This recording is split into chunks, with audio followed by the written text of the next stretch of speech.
안녕하세요. 책 읽는 시간의 책소리입니다.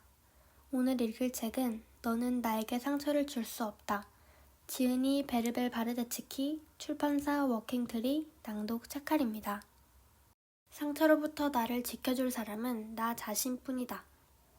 상처라는 주제에 대해 오래 다루면 다룰수록 나는 그것이 우리의 삶에 광범위하면서도 숙명적인 의미를 지니고 있음을 느낀다.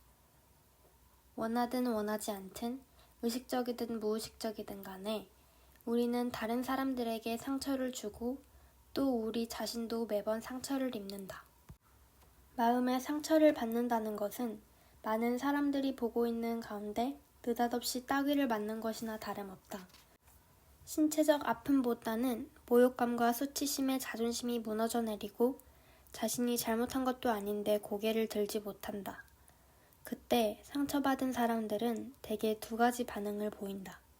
판단력과 자제력을 잃고 원인 제공자를 향해 분노하거나 모든 화살을 자기 자신에게 돌리고 스스로를 깎아내리며 괴로워하거나.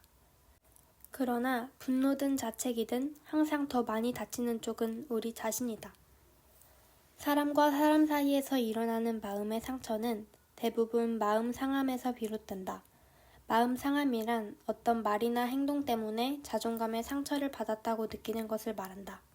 즉, 자존감이 균형을 잃고 열등감으로 기우는 순간 사람들은 마음이 상한다라는 감정을 느끼게 된다. 마음을 상하게 하는 사건들은 일상생활에서 수도 없이 일어난다. 상처를 일으키는 관계를 피할 수 있다면 얼마나 좋을까? 하지만 상처를 주고받는 관계가 따로 정해져 있는 것은 아니다. 애인, 부부, 친구, 직장 동료처럼 교류가 많은 관계뿐만 아니라 생전 처음 보는 타인이나 한 번도 보지 못한 사람에게도 우리는 얼마든지 상처를 받을 수 있고 줄 수도 있다. 내 친구는 한 정치인을 거의 혐오에 가깝게 하는데 그 이유는 그가 어느 인터뷰에서 여자 배우를 성적으로 비하하는 발언을 했기 때문이다. 그녀는 배우도 아니고 영화나 방송 쪽 일을 하지도 않는다. 물론 여성 인권 운동가도 아니다. 하지만 그 방송을 보는 순간 여성으로서 모욕감을 느꼈고 그 정치인의 사과가 진실되게 느껴지지 않아 여전히 그를 보면 불쾌하다고 했다. 그의 발언은 그녀에게 상처를 주었다.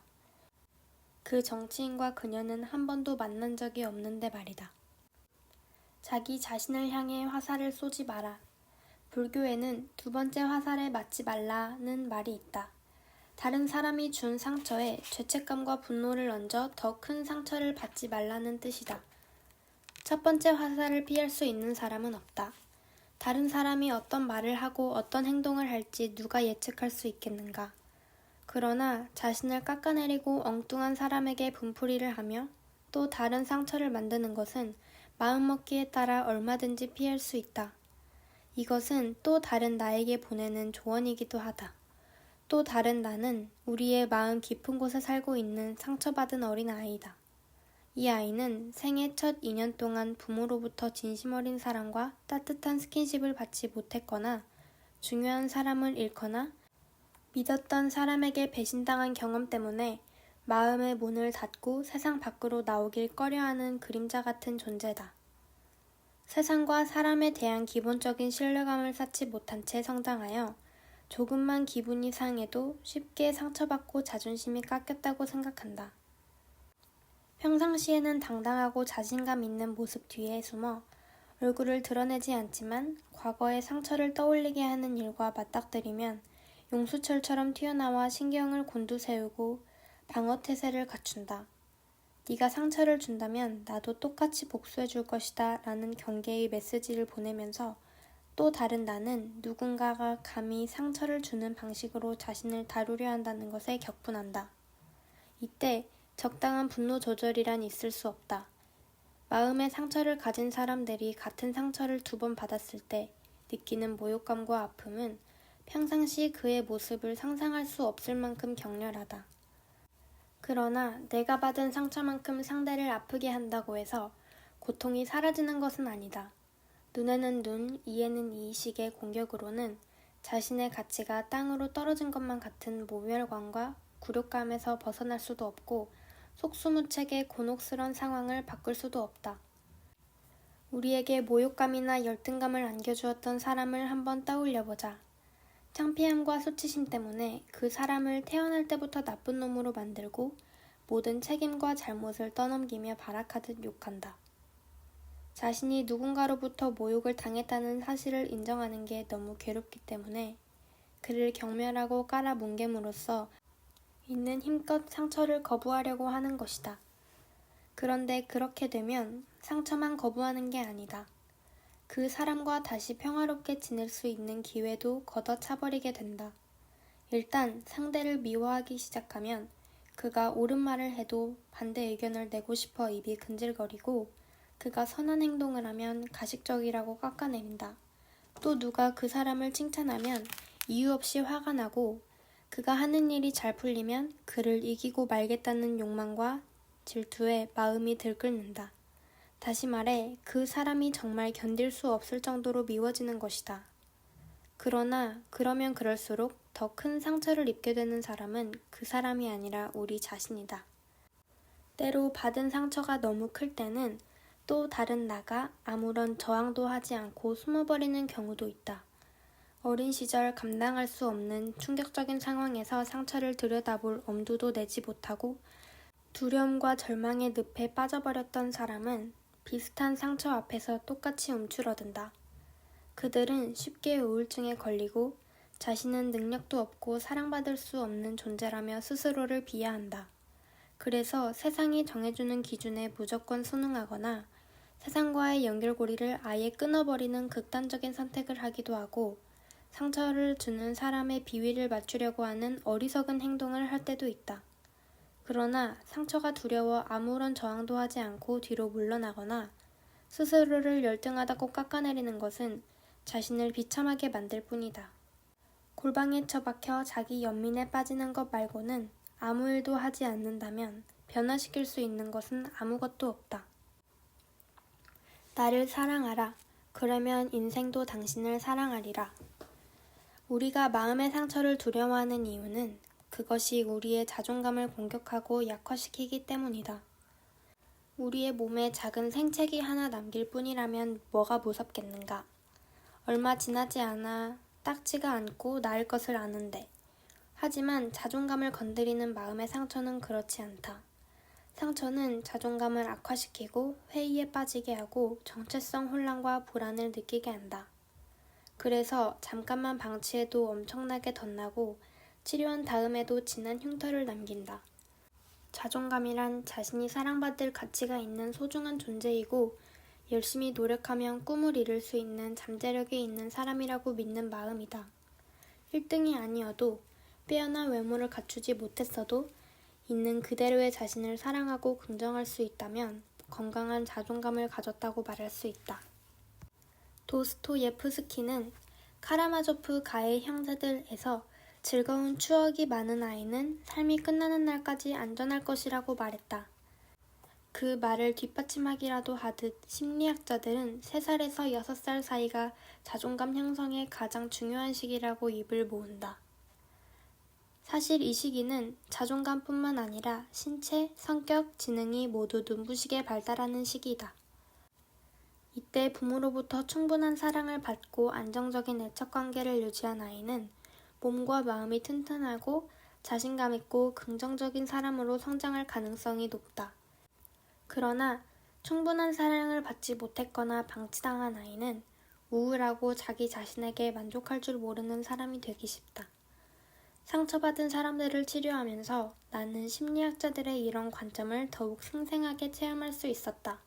상처가 깊은 사람들일수록 자존감이 낮은 경우가 많았는데 그들은 대부분 어린 시절 부모와의 애착관계에 문제가 있었다. 자신의 생명줄과도 같은 엄마와 장기간 떨어져 지냈거나 지나치게 엄격한 가정환경 때문에 어리광 한번 제대로 부려보지 못한 사람, 공주님, 왕자님으로 떠받들여지며 과보호 속에 성장한 사람들이 그런 경향을 보였다. 평범한 어린 시절을 보냈다 해도 성장하는 과정에서 자신이 정말 보잘것없는 존재로 추락하는 경험을 한 사람들 역시 자존감이 매우 낮았다. 성장하면서 사랑과 인정을 받지 못한 사람들은 특별히 나쁜 일도 아닌데 우울해하고 특별히 못생긴 것도 아닌데 자신의 외모에 만족하지 못한다. 다른 사람의 칭찬은 인사치레라고 의심하고 비난은 모조리 흡수하며 스스로를 깎아내리기도 한다. 그들은 자신의 진가를 전혀 모를 뿐만 아니라 알아내려고 하지도 않는다.